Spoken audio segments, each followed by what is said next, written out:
This is Hive magazine. I'm Danny Baker, and today I am here with Nell Mescal. How are we doing? I'm good. How are you? I'm good, thank you. So you've had a crazy year, crazy couple months even, to be honest. It's been insane. So of course we're going to unpack all of that like over the course of this interview. To start off, I want to talk music.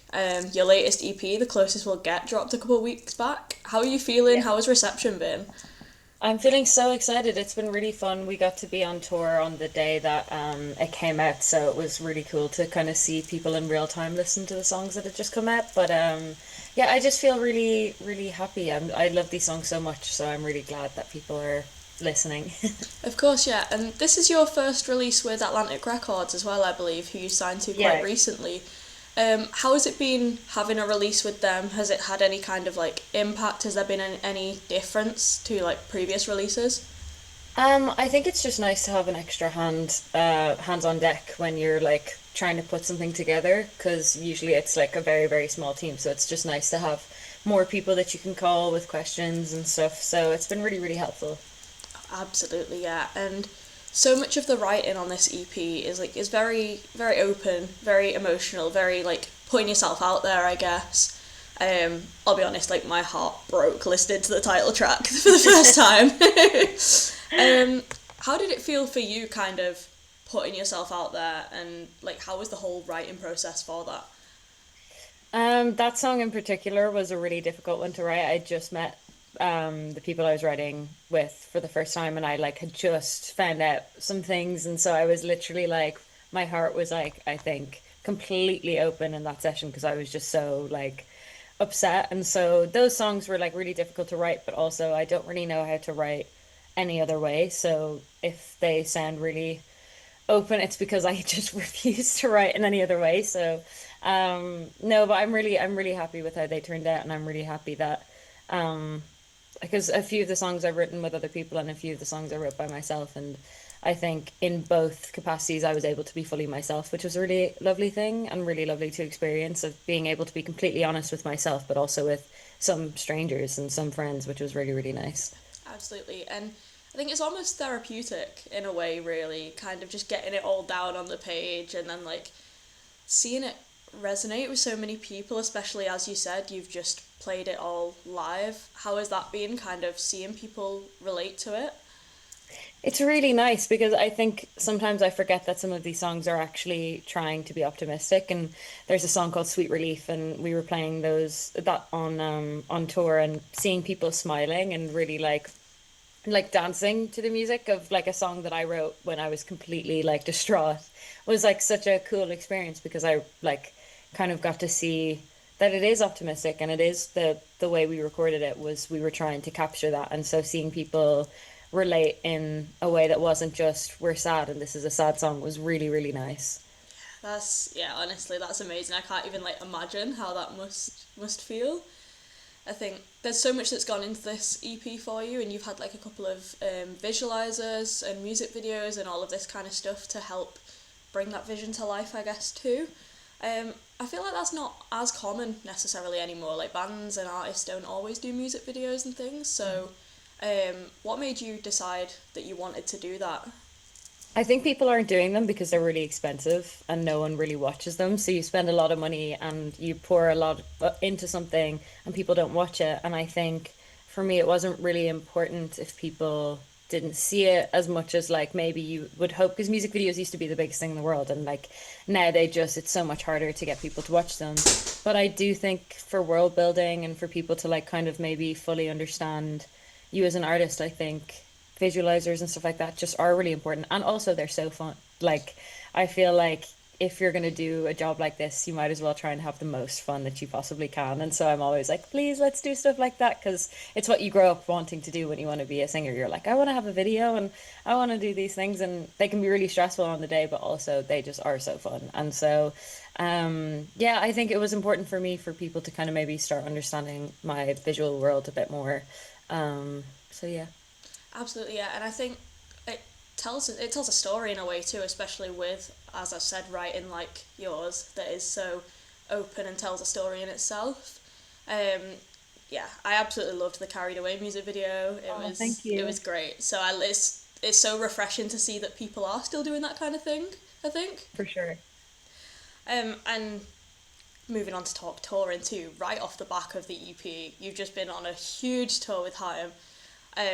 I can't think of a better way to celebrate an EP release. Firstly, that's incredible. How was it playing arenas? Like, that has to be like a bucket list kind of moment. Oh, absolutely. It's like on my vision board, I was like extremely just like I just felt like the luckiest person in the entire world. It was like the most fun week of all time. And right before my headline, so I was like, and I also something I wasn't expecting. So we were like, what is going on? It was like so funny to just be on a tour and not even realize that you're on it. You were like, I actually can't believe this is real because it wasn't real like 3 days ago. But yeah, it was the most fun ever. I think me and my band were just like consistently pinching each other, being like, I can't believe it's happening. But yeah, it was amazing. Yeah, how did the whole tour come about then? I got a text from Milana on Monday night, 4 days before tour started, being like, "Hey girl, I know we like talked about it a few months ago, but do you want to join the tour in 4 days' time?" And I was like, "I'm just gonna say yes, even though I have no way of knowing if we can actually make this work."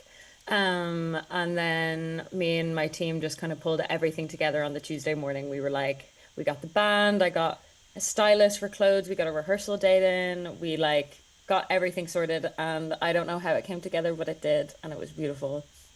I mean, it absolutely paid off. Like, those shows, like the photos, the videos, like, it all speaks for itself, really, doesn't it? It was so It's, fun. Yeah, it was like literally just I feel like even if we hadn't gotten everything like together all in the same time, I still think I just would have had like the biggest smile on my face the entire time. So, yeah, it was great. Absolutely, yeah. And you kind of touched on this talking about your stylist a moment ago, but I've like your outfits on tour are always on point. All of them are incredible. I just wanted to know, is there any kind of like system to planning them? Is there any plan, or is it just kind of what you're feeling in the moment? I think we usually I work with a few different stylists, and usually there's mood boards and stuff like that, and I kind of just send the basic idea, but then I like it's not my realm. Like I'm a singer, I'm a songwriter. I don't really like I barely dress myself on a good day. Like I'm literally in like a sports bra right now and like a tracksuit. But I usually just trust them and go whatever you bring to me, I will like put it on, and if I like it, we like we'll wear it or whatever it is. But I usually just like leave that in the hands of the professionals.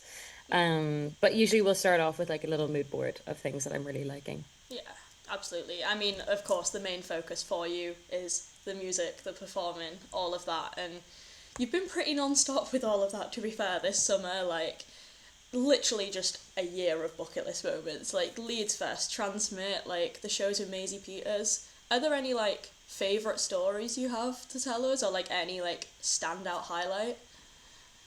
It's so funny. Like I'm waiting for the moment where these things maybe aren't all a standout. Do you know what I mean? I'm waiting Yeah. till maybe I get used to it, but it's felt like every show has just been like really, really important and really, really exciting for loads of different reasons. And like Transmit was one of those that was like kind of I just had the best time ever, and I don't know what I was expecting. Like I was like, I wonder what the show is going to be like, and then I just literally I think if you watch any video, I've got the biggest smile on my face. Someone has a video of me as I'm coming off stage and they're giving me this Polaroid, and I've got the biggest smile on my face, and I'm like, that's like honestly, it's like so sweet. I was like, yeah, this is exactly why I love doing this because I just feel so happy. But Reading and Leeds was yeah, it was so fun. The Maisie shows were amazing, like because there's so much fan crossover, so I got to see a load of people that usually come to my shows, and we did a lot of acoustic tours this year, which were also like some of my favorite shows we've ever done. Yeah, of course. There's been a couple of pop-ups and things as well. And what made you decide to do kind of the pop-up shows as well? The pop-up show, we did one in London, and I think it's just like a nice way to like kind of see people. Like you forget like when you're not on tour, like I miss everyone and I miss being able to perform for people and I miss being able to, I don't know, talk with the people that listen to my music and that spread it to people. So I think for me it's just important to kind of, I don't know, touch base and like get to see people and also to get to sing. But I feel like the pop-up show kind of just felt like the acoustic tour shows, which was really, really nice and also really special. So, yeah, I feel like with the acoustic touring, it's a lot easier to like sort that out than like a full band show. And so the more I can do the acoustic shows in the meantime before a headline, I'm like, I'm all for it. So yeah. Of course, yeah, and I think everything that you've talked about, like in the last few minutes, really is like it's what it's all about. Like, meeting people, and like I think if you're having the best time and you're enjoying what you do, that really like it shows, and people like that kind of thing. Hmm. Um, and then of course you're not stopping there either. You've got your headline coming up. It's like next week, Yeah, I believe. it starts on Sunday. We're in rehearsals from tomorrow. I was supposed to have like 2 weeks where I could like fully prepare, and now I'm like I have about 2 days, but I'm feeling really lucky to have just been on a tour that I'm like, okay, I feel actually probably more prepared than I would have been without having just done those shows. So yeah, we start rehearsals tomorrow. I'm really excited. And tour starts on Sunday in Glasgow. So yeah, feeling crazy about it.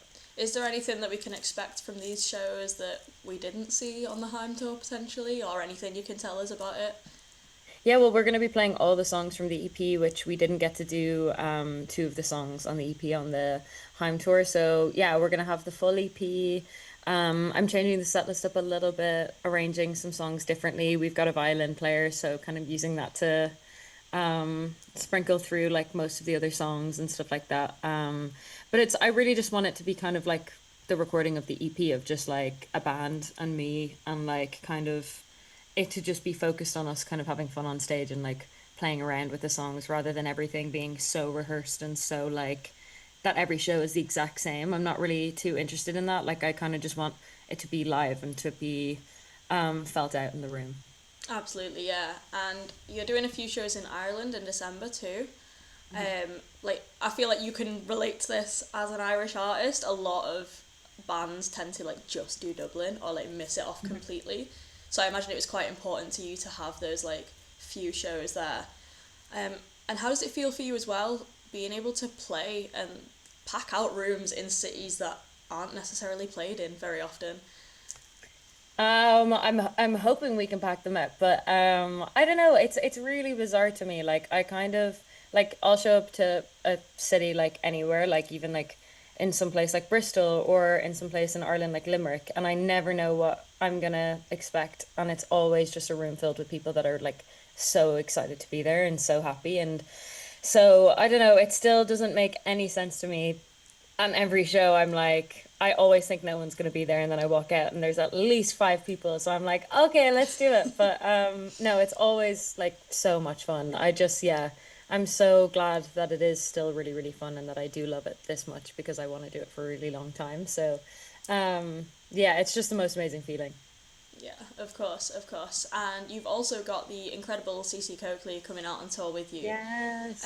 Are there any other up and coming bands and artists too that you're loving right now that you want to shout out? That I want to shout out. Well, I'm always shouting out my friend Lucy Blue because I think she's fucking incredible.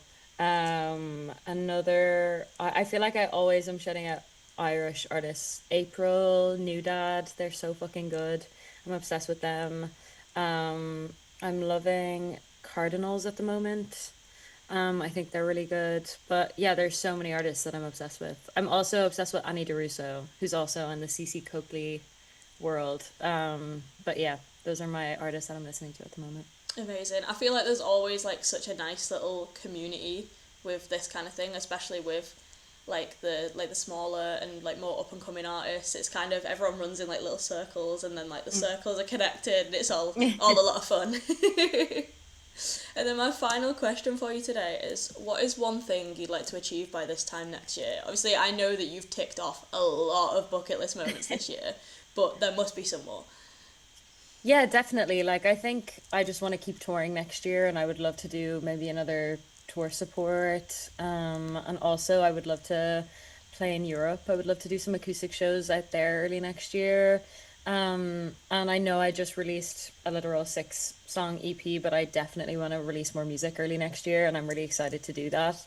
I feel like the writing hasn't really slowed down, and I'm just kind of excited to get as much music out as possible next year and like keep sharing what I'm writing in kind of real time. So yeah, I'm excited to release more music, hopefully tour more, hit Europe for the first time. Yeah. Yeah, that's all super, super exciting stuff, and I can't wait to see all of it happen. And I'm very excited for the tour as well. Amazing. What show are you going to? Hopefully Liverpool, I believe. Okay, sick. Yeah. Nice. Fun. But Exciting. I love playing in Liverpool. It's a beautiful, beautiful city. I mean, pretty much every city on that tour, like, any excuse to travel for me personally. I love it. I love Yeah. it. Sick. Well, thank you so much for being here with me. It's been Thank you so so much much for fun. having me. And this has been Hive Magazine with Nell Mescal.